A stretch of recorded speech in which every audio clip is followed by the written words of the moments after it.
As you know, reading is the greatest gift. Today we'll be reading The Railway Children, Chapter 1, pages 1 to 10. Illustrated by Zain Hirji. Chapter 1, The Beginning of Things. They were not railway children to begin with. I don't suppose they'd ever thought about railway except as a means of getting to Maslin and Cook's, the pantomime, zoological gardens, and Madame Tussaud's. They were just ordinary suburban children, and they lived with their father and mother in an ordinary red brick fronted villa, with coloured glass in the front door, a tiled passage that they called a hall, a bathroom with hot and cold water, electric bells, French windows, and a good deal of white paint and every modern convenience, as a house agent says. There were 3 of them. Roberta was the eldest. Of course, mothers never have favourites, but if their mother had had a favourite, it might have been Roberta. Next came Peter, who wished to be an engineer when he grew up, and the youngest was Phyllis, who meant extremely well. Mother did not spend all her time in paying dull calls to dull ladies and sitting dully at home waiting for dull ladies to pay calls to her. She was almost always there, ready to play with the children and read to them and help them to do their home lessons. Besides this, she used to write stories for them while they were at school and read them aloud after tea. And she always made up funny pieces of poetry for their birthdays and for other great occasions, such as christening of their new kittens, or the refurnishing of the doll's house, or the time when they were getting over the mumps. These 3 lucky children always had everything they needed: pretty clothes, good fires, a lovely nursery with heaps of toys, and a Mother Goose wallpaper. They had a kind and merry nursemaid and a dog who was called James, who was their very own. They also had a father who was just perfect. Never cross, never unjust, and always ready for a game.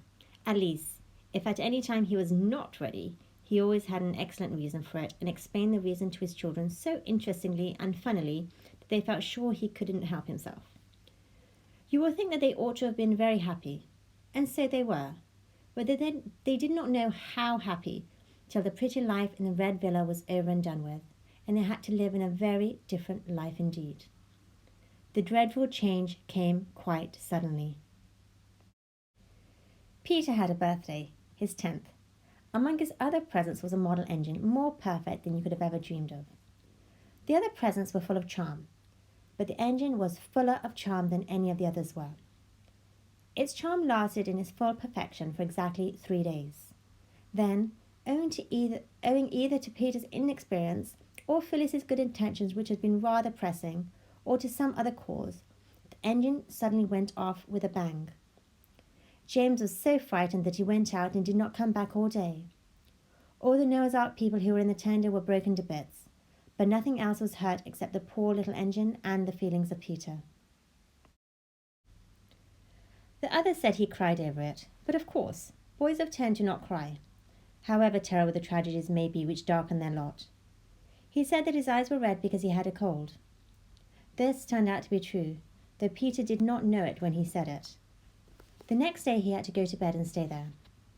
Mother began to be afraid that he might be sickening from measles, when he sat up in bed and said, "I hate gruel. I hate barley water. I hate bread and milk. I want to get up and have something real to eat."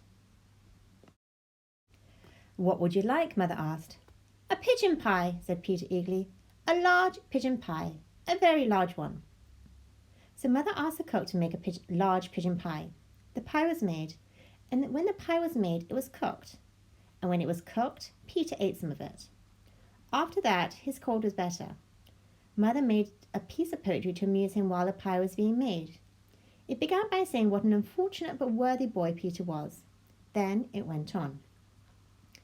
He had an engine that he loved with all his heart and soul, and if he had a wish on earth, it was to keep it whole. One day, my friends, prepare your minds, I'm coming to the worst. Quite suddenly a screw went mad, and then the boiler burst. With a gloomy face he picked it up and took it to his mother, though even he could not suppose that she could make another. For those who perished on the line he did not seem to care, his engine being more to him than all the people there. Now you see the reason why our Peter has been ill. He soothes his soul with pigeon pie, his gnawing grief to kill. He wraps himself in blankets warm and sleeps in bed till late. determined thus to overcome his miserable fate. And if his eyes are rather red, his cord must excuse it. Offer him pie, you may be sure he never will refuse it. Father had been away in the country for 3 or 4 days. All Peter's hope for the curing of his afflicted engine were now fixed on his father. For father was most wonderfully clever with his fingers. He could mend all sorts of things. He had often acted as a veterinary surgeon to the wooden rocking horse. Once he saved its life when all human aid was despaired of, and the poor creature was given up for lost. And even the carpenter said he didn't see his way to do anything. And it was father who mended the doll's cradle when no one else could. And with a little glue and some bits of wood and a penknife made all the Noah's Ark beasts as strong on their pins as they ever were, if not stronger.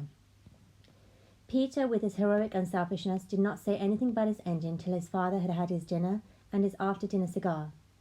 The unselfishness was Mother's idea, but it was Peter who carried it out, and needed a good deal of patience too. At last, Mother said to Father, "Now, dear, if you're quite rested and quite comfy, we want to tell you about the great railway accident and ask your advice." "All right," said Father, "fire away."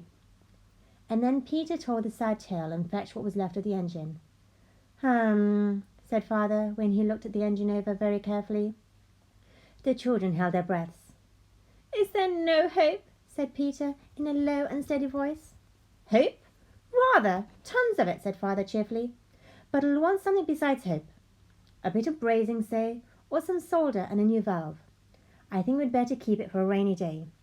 In other words, I'll give up Saturday afternoon to it, and you should all help me." "Can girls help to mend engines?" Peter asked doubtfully. "Of course they can. Girls are just as clever as boys, and don't you forget it. How would you like to be an engine driver, Phil?" "My face would always be dirty, wouldn't it?" said Phyllis in an unenthusiastic tones. "And I expect I should break something." "I should just love it," said Roberta. "Do you think I could when I grow up, Daddy? Or even a stoker?" "You mean a fireman?" said Daddy, pulling and twisting at the engine. "Well, if you still wish it, when you're grown up, we'll see about making you a firewoman. I remember when I was a boy." Just then there was a knock at the front door. "Who on earth?" said Father. "An Englishman's house is his castle, of course, but I do wish they built semi-detached villas with moats and drawbridges." Ruth, she was a parlour maid and had red hair, came in and said that 2 gentlemen wanted to see the master. "I've shown them into the library, sir," said she.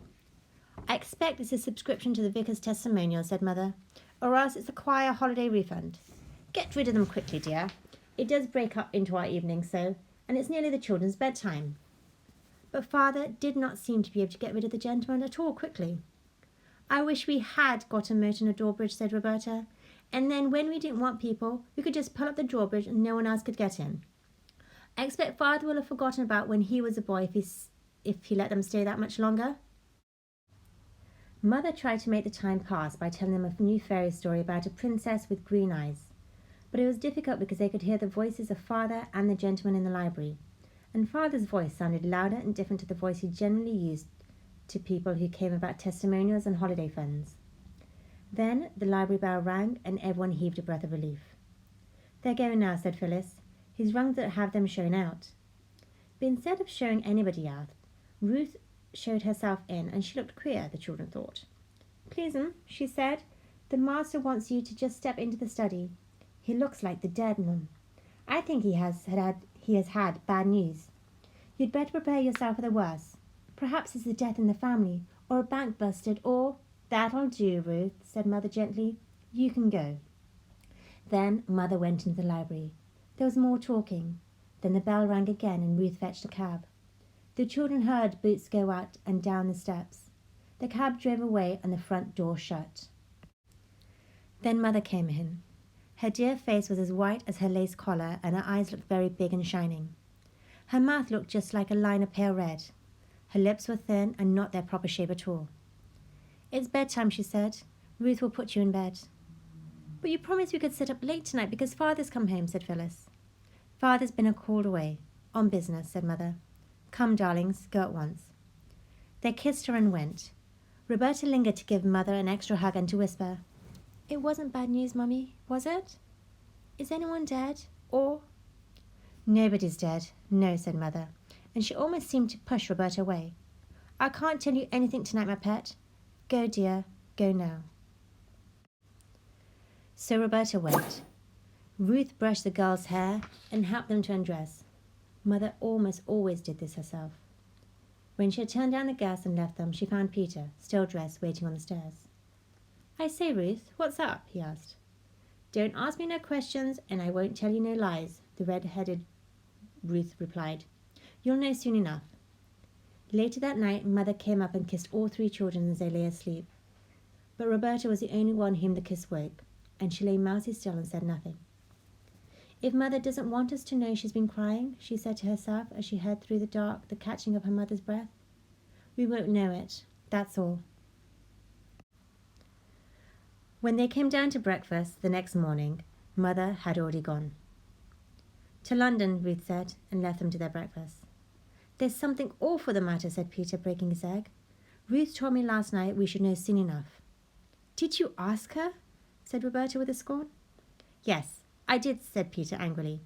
If you could go to bed without caring whether Mother was worried or not, I couldn't. So there. I don't think we ought to ask the servants things. Mother doesn't tell us, said Roberta.